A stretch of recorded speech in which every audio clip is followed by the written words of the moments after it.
Bonjour à toutes et à tous et bienvenue dans l'école du futur. Voici les titres du jour.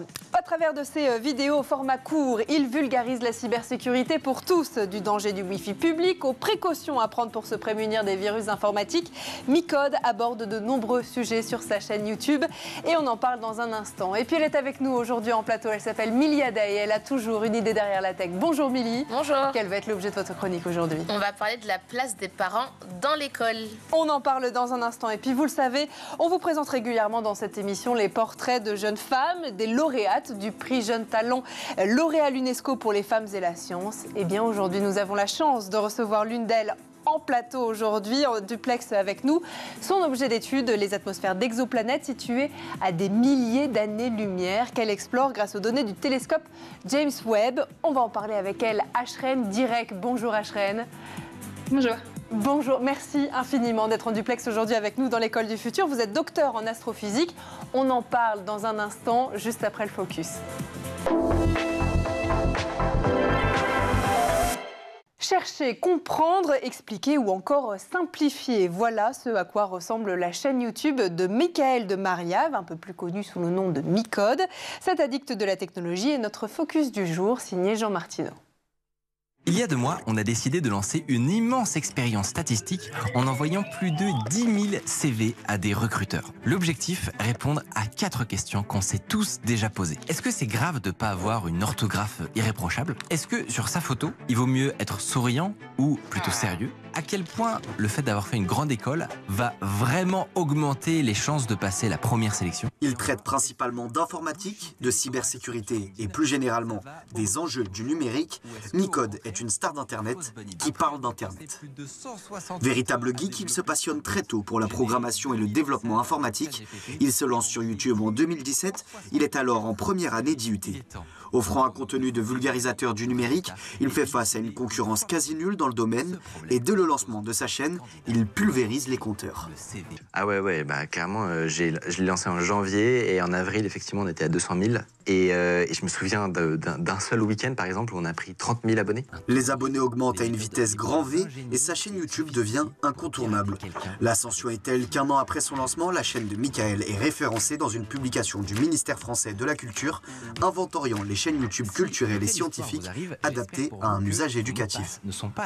Si vous avez eu des parents prudents, ils vous ont peut-être dit qu'il ne fallait jamais, au grand jamais, écrire son nom de famille sur Internet. Et effectivement, ça sonne comme une bonne idée. Si votre futur recruteur tape votre nom dans Google et vous voit arraché à votre asso étudiante ou tombe sur les posts gênants que vous faisiez au collège, c'est pas terrible. Vous pouvez toujours tenter de les faire supprimer. Mais comme on dit, Internet n'oublie jamais. Il y a tellement d'outils pour retrouver des contenus censés avoir disparu qu'il est plutôt prudent de prendre un maximum de précautions. Notamment, dès que possible, utiliser un pseudo ou au moins les initiales à la place de son nom de famille. Et effectivement, c'était une bonne idée. À une certaine époque d'Internet, à un certain stade de la technologie. Ce que j'aimerais vous montrer dans cette vidéo, c'est que depuis relativement récemment, c'est devenu parfaitement inutile. Et que s'il reste quelques photos, dossiers de vous sur Internet, vous avez du souci à vous faire. Sans prétention de vouloir former qui que ce soit, mais simplement en voulant éveiller la curiosité et en apprenant quelque chose, Micode a su parler à son public. Il évoque de petites choses que peu de gens savent et pour lesquelles ils n'ont pas de temps à perdre, mais lui, si. Et nous, on se dit à très bientôt. Mieux comprendre les planètes qui évoluent hors de notre système solaire pour percer un peu plus les mystères de l'univers, c'est justement le travail et les recherches d'une femme, recherches qui lui ont amené notamment à faire une découverte absolument exceptionnelle. Vous allez le voir, une première en sens, et on en parle tout de suite avec elle dans la première partie du talk.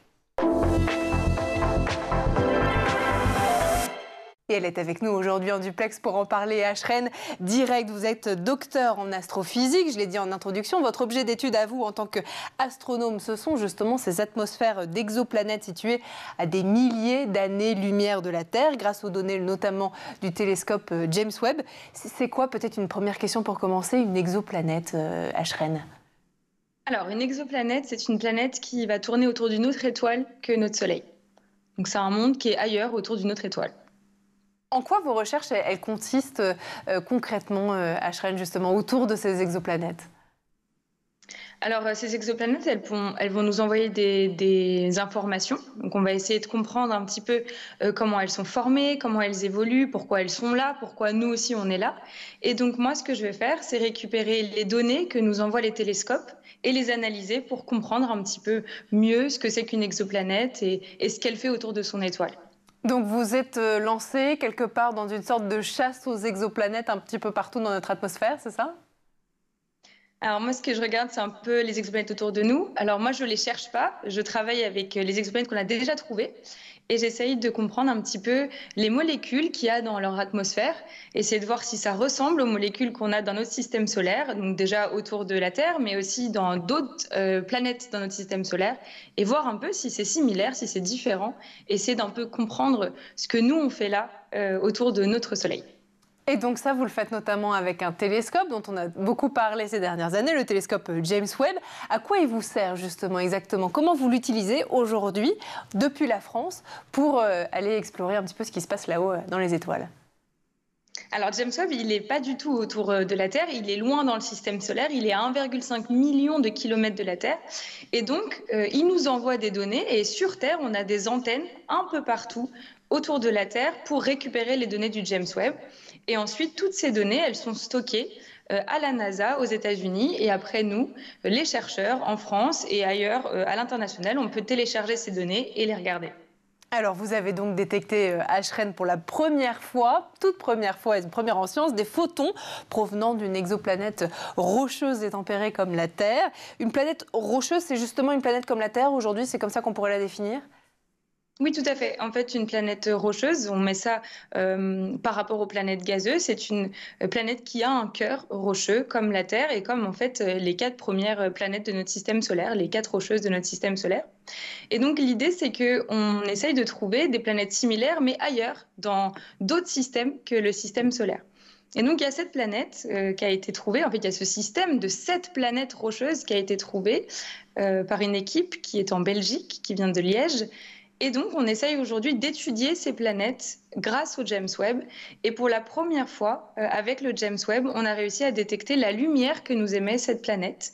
Et grâce à cette lumière, on a pu déterminer sa température. Donc, c'est une grande première parce qu'avant le James Webb, on n'était pas capable de le faire. Et est-ce que justement, cette planète et cette température nous permettraient peut-être de vivre un jour sur cette planète? Pas encore? Alors, c'est ça la chose un peu compliquée, c'est que il faut imaginer un autre système, donc comme le système solaire, et avec plein de planètes les unes après les autres, comme chez nous. Et donc nous, on a pu étudier la première. Donc c'est la plus proche de son étoile, c'est la plus irradiée, donc elle est beaucoup plus chaude que les autres. Et donc nous, on a détecté une température autour de 300 degrés. Donc non, c'est un peu trop chaud pour la vie, mais c'est une première. Et en plus, on peut se dire, si la première est à 300, peut-être que les suivantes, elles ont une température de planète habitable. Donc c'est une bonne étape. Milly, c'est un sujet qui vous intéresse, qui vous passionne, peut-être aussi l'espace? C'est un domaine qui est très surprenant. Et du coup, je me demande d'où vous vient cette passion pour l'espace. Ça vous vient d'où? Alors, moi, je suis ingénieure de formation et ce que j'ai toujours aimé, c'est comprendre comment fonctionnent les objets et comment fonctionne le télescope. Donc moi, ce que j'aime, c'est l'instrument. Je trouve ça fascinant qu'on ait un objet, un télescope, et grâce au télescope, on est capable de voir des choses qu'on verrait jamais à l'œil nu. Et je trouve que cette idée est incroyable. Et donc du coup, avec mes études, j'ai pu vraiment faire du spatial d'un point de vue instrumental. Et petit à petit, j'ai découvert tous les domaines de recherche du spatial, et donc l'astronomie. Et puis derrière, les exoplanètes. Et donc maintenant, je fais tout. J'ai mon instrument, j'observe, et je récolte les données et ensuite j'analyse. Donc c'est un vrai plaisir de faire ce métier. C'est assez fantastique, effectivement, comme métier. On va en parler, continuer à en parler dans un instant. Je voudrais d'abord qu'on revienne justement sur cette nouvelle planète que vous avez découverte, qui se nomme, j'espère que je prononce bien, WASP-107b, c'est ça? Oui, c'est des noms un peu barbares, les planètes. Elles ont des noms un peu barbares. Mais pourquoi d'ailleurs? On n'a pas détecté cette planète. On a étudié cette planète avec le James Webb et ce qu'on a regardé, c'est la composition de son atmosphère. Et donc, pour bien poser les choses, le James Webb, pourquoi il est incroyable? C'est parce qu'il regarde des lumières qui ne sont pas le visible, qu'on ne peut pas voir à l'œil nu, mais qui sont une autre gamme, qui est l'infrarouge. Et l'infrarouge, c'est une gamme de lumière qui correspond à l'émission de chacun, de la chaleur humaine ou des objets. Par exemple, quand vous voulez savoir s'il y a des voleurs chez vous, on vous dit d'acheter une caméra thermique, bah c'est ça. Le James Webb, c'est une grande caméra thermique. Et il s'avère que les molécules dans les atmosphères, elles absorbent et elles émettent dans ces gammes-là. Et donc, si on regarde ces bonnes gammes, on est capable de trouver les molécules. Et c'est ce qu'on a fait pour cette planète-là, donc WASP 107b. On a regardé dans ces bonnes gammes de longueur d'onde, donc de lumière, et on a trouvé plein de molécules auxquelles on ne s'attendait pas. Et donc, notamment le dioxyde de soufre. Alors, dioxyde de soufre, ça parle absolument à personne, même à moi. Mais c'est une molécule qui existe sur Terre, puisque c'est la molécule qui est émise par les volcans. Et donc, la grande question, c'est qu'est-ce que fait cette molécule sur une planète qui est gazeuse, donc pas du tout comme la Terre, et pourtant, il y en a suffisamment pour que le James Webb puisse voir. Donc ça, c'était un peu la découverte inattendue. Et donc maintenant, il faut qu'on travaille pour expliquer pourquoi on a cette molécule là-bas. C'est pour ça qu'on la surnomme, cette planète WASP 107b, la planète Barbapapa. C'est pour ça, en raison de cette découverte? Alors, elle s'appelle Barbapapa parce qu'elle est très enflée. En fait, il faut imaginer, ça arrive souvent aussi, on connaît ça, quand il fait très chaud, tout va gonfler. Le gaz va prendre plus de place. C'est comme quand vous essayez de fermer une porte en bois l'été et qu'elle est hyper enflée, que vous avez du mal. C'est le même principe. Et donc là, on a un gaz qui va être très dilaté parce que cette planète, elle est tellement proche de son étoile, elle orbite en 5 jours. Imaginez, nous, on en met 365, elle en met 5. Donc en 5 jours, elle fait un tour autour de son étoile. Donc elle est tellement proche que toute son atmosphère est hyper dilatée. Donc elle est super gonflée. Et donc c'est une planète très gonflée, donc on l'appelle Barbapapa. Et il pleut du sable apparemment autour de cette planète. Ouais. Oui, en fait, du coup, dans la bonne gamme du James Webb, donc dans la bonne lumière du James Webb, on récolte aussi des informations sur les nuages. Et donc ça, c'est très intéressant parce qu'on essaye de comprendre un peu comment se forment les nuages, les conditions nécessaires pour ces formations-là, et surtout la composition. Et là, ce qu'on a trouvé, c'est que les nuages sur WASP 107 sont en ce qu'on appelle les silicates, qui en fait s'apparentent au sable. Donc il y a des nuages de sable sur WASP 107b. Et donc, comme tout nuage, et c'est pareil sur la Terre, vous avez des cycles de nuages. Donc, les nuages, vous avez de la condensation pour former les nuages, et ensuite il va pleuvoir. Et donc, on peut dire qu'il pleut du sable sur WASP 107b. Il pleut du sable sur cette nouvelle planète que vous avez découverte. Eh bien, on va continuer à en parler, si vous le voulez bien, Ashreen, dans un instant. D'abord, on va faire un petit tour du côté de la planète Tech. Images et vidéos, c'est le Zap et c'est l'œil de Jean Martineau.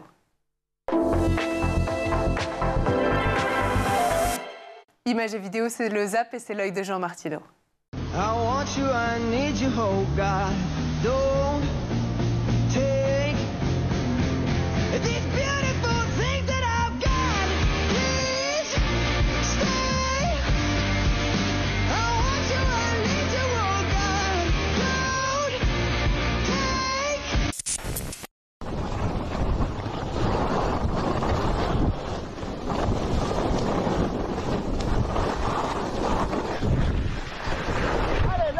Lâche un peu. Lâche. Allez, on prend de la vitesse.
retour toujours sur le plateau de l'école du futur et en compagnie de notre invité en duplex aujourd'hui avec nous, Ashreen Direct, docteur en astrophysique. Ashreen, juste avant de reprendre nos échanges, on va laisser place à la chronique de Milly Adey qui a une idée derrière la tech. Milly, vous allez nous parler aujourd'hui de la place des parents dans l'école. Dites-nous tout. J'en suis convaincue, l'école du futur commence à la maison et les parents sont des partenaires clés pour l'école et la réussite de leurs enfants. Aujourd'hui, on va donc parler de l'importance de l'implication des parents dans la vie scolaire des enfants et proposer des stratégies pour renforcer cette collaboration entre l'école et la maison. Alors, on va commencer avec vous par comprendre pourquoi justement cette collaboration entre les parents et l'école est si importante pour la réussite de nos enfants. Alors absolument, la collaboration entre les parents du coup et l'école est essentielle pour créer un environnement éducatif favorable à la réussite des élèves. Lorsque les parents sont impliqués dans la vie scolaire de leurs enfants, ça renforce la motivation des élèves, ça favorise un climat d'apprentissage qui est positif et encourage une communication ouverte et constructive entre la maison et l'école, ce qui a pour conséquence donc une meilleure réussite académique et une plus grande satisfaction de l'expérience scolaire. En travaillant ensemble, les parents et l'école peuvent créer un environnement éducatif où chaque élève a les meilleures chances de réussir. Alors justement, Milly, est-ce qu'il y a quelques stratégies que les écoles et les parents peuvent mettre en place pour renforcer cette collaboration? Alors, il existe de nombreuses façons pour les écoles et les parents de collaborer. Les écoles peuvent par exemple encourager la participation des parents en organisant non seulement des réunions de parents, mais également des ateliers en parentalité, un club de parents, des événements dédiés et des comités consultatifs. De leur côté, les parents peuvent soutenir l'éducation de leurs enfants en participant activement à ces réunions, en communiquant régulièrement avec les enseignants et en s'impliquant dans les activités parascolaires et les projets de l'école. Et ce qui serait intéressant aussi pour les parents, ce serait d'intervenir en classe avec des retours d'expérience concrètes à partager sur certaines notions vues en classe. Est-ce que vous avez justement un exemple concret, Milly, d'une initiative réussie de collaboration entre des enseignants et des parents qui ont eu, en quelques mots, un impact significatif sur la réussite des élèves? Oui, du coup, il y a Jérémy Fontagneau et David Benoît qui sont deux professeurs d'un lycée de Drancy en Seine-Saint-Denis qui ont développé la méthode réconciliation, qui est justement fondée sur une coopération entre enseignants et parents. Une méthode qui a fait ses preuves avec un résultat de 100% de réussite au bac depuis 2017 dans toutes leurs classes à Drancy. Leur méthode a également convaincu plus de 200 enseignants qui appliquent cette méthode et suite à ce succès, ils ont tourné un film documentaire avec l'affiche qu'on peut voir à l'écran, Le Monde est à eux. Donc le film documentaire Le Monde est à eux retrace la mise en place de cette méthode par ces deux enseignants au sein de leur classe de terminale de 2019 à 2020 et on peut voir dans le documentaire que l'idée c'est vraiment de faire en sorte que les familles deviennent des partenaires et des boucliers pour les enseignants en les impliquant. Alors comment les écoles justement peuvent surmonter les obstacles potentiels qu'elles peuvent rencontrer entre la collaboration des parents et du corps enseignant tels que par exemple les barrières linguistiques ou culturelles? Pour surmonter ces obstacles, il faut adopter une approche inclusive, en reconnaissant la diversité des familles. Ça peut être en proposant des traductions dans différentes langues pour les communications avec les parents, l'organisation d'événements culturels et la formation du personnel pour sensibiliser aux besoins spécifiques des familles issues de différentes cultures. Et comme on peut le voir dans le documentaire, il ne faut pas oublier de faciliter l'accès aux aspects technologiques, comme par exemple l'envoi d'un SMS chaque semaine aux familles de manière à les tenir informées de ce qui se passe à l'école plutôt que d'utiliser une plateforme très compliquée par exemple. Je vous laisse le mot de la fin, Milly. Pour conclure, j'encourage vraiment tous les parents qui nous regardent à prendre place au sein des écoles et à proposer leurs interventions ou leurs idées. De même, j'encourage les écoles à ouvrir davantage leurs portes aux parents pour que main dans la main, on puisse contribuer à la réussite de nos enfants. La collaboration entre les écoles et les parents avec vous au programme aujourd'hui, Milly Adey. Merci pour cette chronique. Et puis nous, on continue à parler justement de l'espace, de la révolution aussi qui s'y passe dans un instant dans la deuxième partie du talk avec notre invité. Et on va replonger justement dans ce qu'il nous reste encore à découvrir de cet espace avec notre invité aujourd'hui en duplex avec nous, Ashreen Direct, docteur en astrophysique. Ashreen, vous avez entendu Milly tout à l'heure qui vous avait posé cette question très intéressante sur pourquoi vous avez choisi justement un jour de vous pencher vers les sciences. J'ai une question un petit peu différente. Vous nous avez dit que vous aimiez justement vous pencher sur le fonctionnement de certains objets, que vous étiez assez curieuse. Qu'est-ce qui vous a fait passer des sciences quand vous étiez enfant à vraiment le choix d'une carrière scientifique et notamment de l'espace? C'est pas quelque chose d'inné, j'imagine. Est-ce que vous aviez des modèles dans vos proches, dans votre famille qui travaillaient déjà dans ce domaine-là? Alors, j'ai jamais eu de personnes dans ma famille qui travaillaient en sciences, mais j'ai toujours été très encouragée par ma famille. On m'a beaucoup poussée à faire des études et donc moi j'ai tout de suite voulu faire de la physique. Donc mon maths physique, c'était dans mon parcours, c'est venu très vite. Par contre, le fait de vouloir faire du spatial et de l'astronomie, c'est arrivé très tard. Je dirais même qu'il a fallu attendre 5 années après le bac pour vraiment me dire ok, c'est ça que je veux faire de mon métier. Donc j'avais cette appétence pour la physique. Après, ça a mis beaucoup de temps à venir et je pense que c'est vraiment mon école d'ingénieur, mes stages et le fait de découvrir ce monde du spatial grâce donc au CEA, là où je travaille, qui fait que petit à petit, j'ai découvert ça et ça m'a plu. Vous aviez un doute sur votre place en tant que jeune femme, justement, dans ces métiers de l'astronomie, des sciences aussi? Si j'avais un doute, c'est ça la question? Oui, sur votre place à vous en tant que jeune femme dans ce secteur qui est plutôt réservé encore aujourd'hui aux hommes. Alors, moi, j'ai eu la chance de pas me retrouver dans des situations où on m'a empêchée, où on m'a bloquée dans ma carrière. Donc, j'ai cette chance-là. Mais j'ai beaucoup douté, mais je pense que ce syndrome de l'imposteur, il existe chez beaucoup de femmes ou beaucoup de personnes en minorité.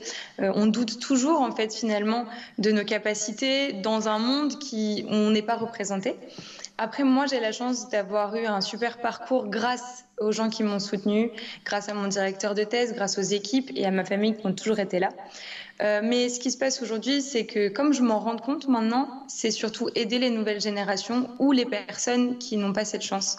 Les soutenir, leur montrer que c'est possible, qu'on est là, que s'ils ont besoin de soutien, on peut les aider. Et c'est ça qui est le plus important, je pense. Mais oui, parce que pour eux, j'imagine que vous êtes aussi une sorte de rôle modèle, une sorte de mentor aussi pour certains d'entre eux sans doute.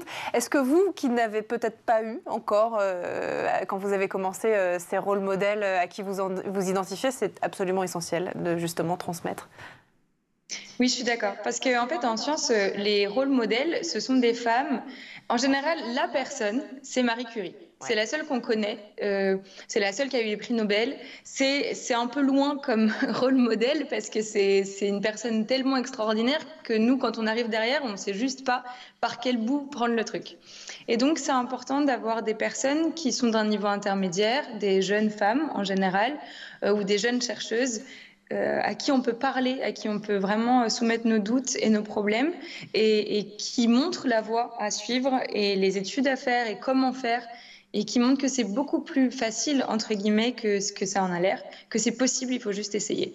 Et c'est ça qui m'a manqué et c'est ça que j'essaye de faire aujourd'hui. Donc vous intervenez aujourd'hui dans, par exemple, des écoles, qu'elles soient primaires ou supérieures, pour justement partager votre parcours et dire que, bah ouais, on peut être une femme et bosser dans les sciences, et notamment dans un domaine un peu magique aussi, et qui fait rêver, qui est celui de l'espace et de l'astronomie. Oui, en fait, j'encourage tout le monde à faire ce métier et c'est surtout montrer qu'il n'y a pas que le métier d'astronome. Dans le spatial, il y a énormément de métiers différents et surtout pour tous les niveaux et que le spatial, c'est un mot qui peut faire peur ou qui a l'air très élitiste, mais au contraire, il y a beaucoup de métiers et cette diversité de métiers, elle peut toucher tout le monde. Des jeunes qui n'ont pas du tout envie de faire des études, qui ont envie de travailler très vite après leur bac ou même avant de passer leur bac, ou à l'inverse, des gens qui ont envie de faire des études longues et qui peuvent aussi aller dans ce domaine-là. Et c'est ça que j'ai envie de montrer aujourd'hui, c'est que le spatial est accessible, même si ça n'a pas l'air comme ça. Vous voyez par exemple en la nomination de Sophie Adno, nouvelle astronaute qui va partir très prochainement en mission dans l'espace, justement tout un symbole aussi pour ces jeunes filles, ces jeunes femmes qui souhaitent un jour se lancer dans une carrière similaire? Ah oui, je suis impressionnée par le parcours de Sophie Adno. C'est quelqu'un que j'ai découvert en même temps que tout le monde quand on a eu tous les astronautes, enfin les futurs astronautes qui ont été présentés. Et parmi le groupe des astronautes, il y avait Sophie Adno et aussi Rosemary Coogan, qui est une femme anglaise qui était en postdoc là où je travaille, au moment où elle a été admise en tant que future astronaute. Et ça nous met des étoiles dans les yeux. C'est des parcours exceptionnels, c'est des femmes exceptionnelles et on a juste envie de les suivre.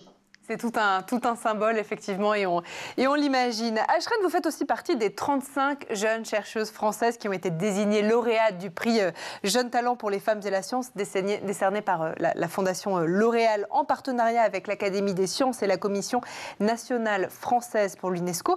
Vous, à votre tour, non pas Sophie Adno, non pas sa collègue, mais vous, quelle a été votre réaction à vous quand vous avez appris cette nouvelle ? C'était un moment assez incroyable. On m'a appelé pour me prévenir et ça a été assez inattendu. En fait, on postule, mais on ne sait pas trop. On ne sait jamais si on a fait ce qu'il fallait si notre niveau est suffisant. Et donc là, d'un coup, on reçoit la nouvelle. Et là, c'était un moment assez incroyable. Et c'est surtout toutes les portes que ça ouvre, parce que c'est aussi une dotation et c'est aussi un réseau exceptionnel de femmes que ça ouvre, que ce soit des femmes de notre niveau, des femmes plus âgées qui ont déjà un parcours assez établi. Et donc, c'est une chance incroyable. Et d'ailleurs, j'entends que ça y est, vous êtes sollicité, on entend le téléphone qui sonne derrière vous. Ça n'arrête pas de sonner depuis ce prix. Je vous en prie. Non, est-ce que vous avez... C'est une question intéressante qui nous amène justement sur une autre question. Est-ce que vous avez quelque part rencontré aussi des difficultés dans votre parcours scientifique en tant que femme, difficultés que souhaite d'ailleurs briser ce prix. En 25 ans, le programme a soutenu plus de 4100 chercheuses originaires de plus de 110 pays différents. Outre les dotations financières, les gagnantes profitent aussi de formations au leadership, notamment pour les aider à briser le plafond de verre. Est-ce que c'est quelque chose typiquement qui vous aide particulièrement aujourd'hui dans votre parcours de jeune femme dans la science ? En fait, c'est assez incroyable. On a eu donc plein de formations, que ce soit en leadership. On a eu aussi beaucoup de témoignages. On a appris à négocier. Enfin, on a appris tellement de choses qu'on ne savait pas faire. Et surtout de voir qu'on est toutes dans la même situation, qu'on a toutes les mêmes lacunes dans les apprentissages de ce genre de choses, donc le leadership notamment. Et c'est ça qui était assez impressionnant à découvrir. Et ça aide au quotidien parce que en tant que femme dans les sciences, on va être amené ensuite à manager des personnes, des équipes, à monter des projets, à faire des demandes de financement. Et on avait besoin de ces outils. Et maintenant, on les a et on peut aussi les transmettre. Et c'est ça qui est assez incroyable. Moi, je trouve, en tout cas, ça m'aide énormément et ça m'aidera sûrement dans le futur aussi et à transmettre aussi aux futures générations. Peut-être que le sujet aussi, et vous avez commencé à l'évoquer, Ashren, c'est de mieux valoriser les recherches menées par des femmes sur des sujets qui sont plutôt aussi généralement imposés, utilisés par des hommes, recherchés par des hommes. Est-ce que ça aussi c'est important et c'est ce que met quelque part en avant ce prix, hein ? Exactement. Donc aujourd'hui, on le voit beaucoup moins, mais il y a une époque où les recherches des femmes étaient souvent affiliées à un homme, que ce soit le patron, le directeur ou le mari. Et donc la femme, en tant que telle, elle n'avait pas accès aux retombées de sa recherche. Et aujourd'hui, les choses changent évidemment. Une femme qui fait de la recherche, elle publie en son nom, elle bénéficie des retombées de sa recherche. C'est le plus important. Mais il y a ce syndrome de l'imposteur qui résiste, en fait, qui est toujours là. Et donc, c'est contre ça qu'on doit lutter. On doit assumer les résultats qu'on trouve. On doit les dire haut et fort. Et c'est ça le plus important. Et c'est ce pourquoi ces prix-là sont faits, pour que les jeunes générations se rendent compte que leurs travaux méritent aussi d'être reconnus et que les femmes se rendent compte qu'elles peuvent avoir des travaux reconnus. C'est, je pense, très important. Alors, quel serait justement votre conseil, si vous en aviez un à donner à toutes ces jeunes filles qui peuvent peut-être nous regarder aujourd'hui et qui se disent peut-être aussi que, comme vous, eh bien, elles aimeraient se lancer dans un métier similaire au vôtre ou dans un domaine lié au spatial ou à l'astronomie, par exemple ? Faites-le, faites-le. Ne doutez pas, allez-y, lancez-vous. En soi, ce qu'il faut faire, et c'est très pragmatique, il faut faire des maths et de la physique. Donc, il faut travailler, il n'y a pas le choix, mais ça, il faut le faire quoi qu'il arrive et ne jamais se poser la question de savoir quel est mon genre ou pas, est-ce que je suis dans la vie, qui je suis dans la vie, qui je suis dans une société. Ce n'est pas les questions à se poser. La question, c'est qu'est-ce que j'ai envie de faire et si j'ai envie de faire, comment y arriver. Et pour ça, c'est dans le cas de l'astronomie, faire des maths, de la physique, travailler. Et puis s'accrocher, et puis s'entourer des bonnes personnes aussi, avoir du soutien. Et voilà. Et ne pas se poser plus de questions que ça, il faut juste foncer. Je pense que c'est le plus important. On se posera les questions plus tard, mais pour l'instant, on se lance à fond et on y va. Les sciences n'ont pas de genre et vous en êtes la preuve. Merci 1000 fois à Ashreen Direct d'avoir été parmi nous aujourd'hui. Vous nous avez fait rêver aussi, mis des étoiles dans les yeux pour aller un petit peu plus haut, justement un jour peut-être, on l'espère en tout cas, découvrir cette planète que vous avez découverte et qui est une première en sciences. Merci infiniment d'avoir été parmi nous. Merci aussi à vous, Milia Day, d'avoir été parmi nous et d'avoir été notre chroniqueuse aujourd'hui. Merci à vous aussi de nous avoir suivis. Et puis nous, on se retrouve comme tous les jours dès demain à 12h30 sur School TV. D'ici là, passez une très bonne journée.